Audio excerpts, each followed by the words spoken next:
Uskup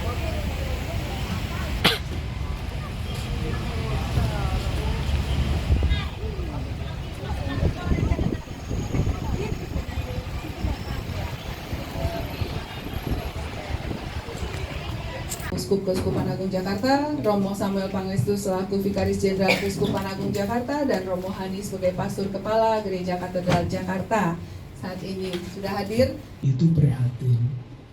Dari satu pihak, kita ini mempunyai cita-cita kemerdekaan, bersatu, merdeka, adil, makmur. Nyatanya keadilan sosial masih jauh. Dan bahkan di media massa sejauh dapat saya baca, justru arus-arus yang melawan kesejahteraan sosial itu semakin deras. Sangat memprihatinkan. Tadi saya menggunakan contoh, atau di dalam catatan ini saya menggunakan contoh kata-kata asing yang masuk ke dalam perbendaharaan bahasa Indonesia.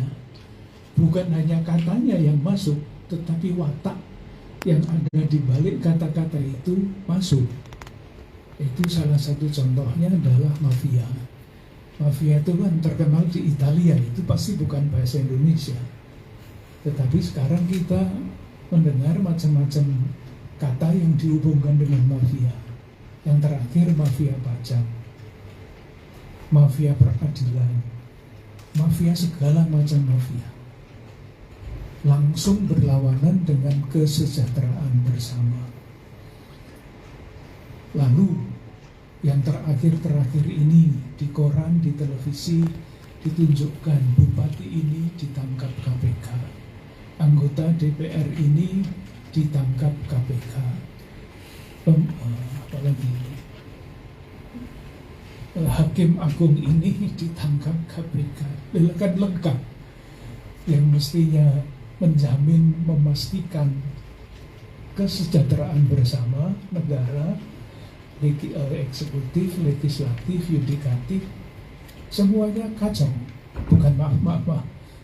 Semuanya diberitakan di dalam koran, itu justru mencederai cita-cita kemerdekaan. Saya mengatakan ini dengan sangat serius, mencederai cita-cita kemerdekaan.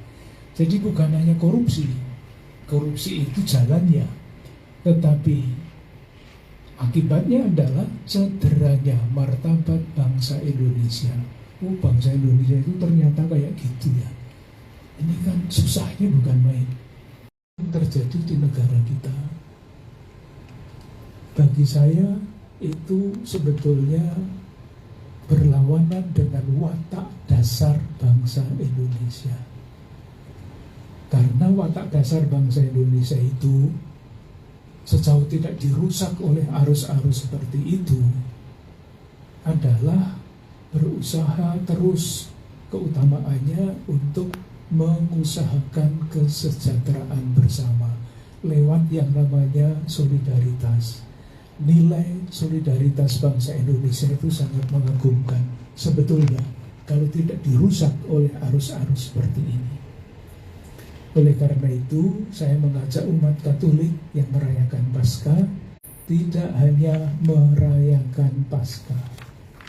Kalau merayakan itu kan seperti siapa Romo yang Romo baca kemarin di Jumat Agung itu, puisinya Joko Pinurbo. Sekarang beribadah, besok mencaci, beribadah lagi, sembahyang lagi, terus apa Romo? Ngamuk lagi. Kalau kalah, kalau menang umuk, kalau kalah ngamuk. Itu kan bukan watak bangsa Indonesia, entah dari mana. Tetapi itulah realitas, tidak bisa kita hindari. Kita hanya bisa daripada menyesali kegelapan, lebih baik menyalakan lilin kecil. Moga-moga dapat menyala terus, tidak padam meskipun ditiup angin yang kencang. Itu yang kami artikan untuk Paskah tahun ini, partisipasi mewujudkan kesejahteraan bersama, tidak hanya merayakan Paskah, tetapi menjadi manusia Paskah.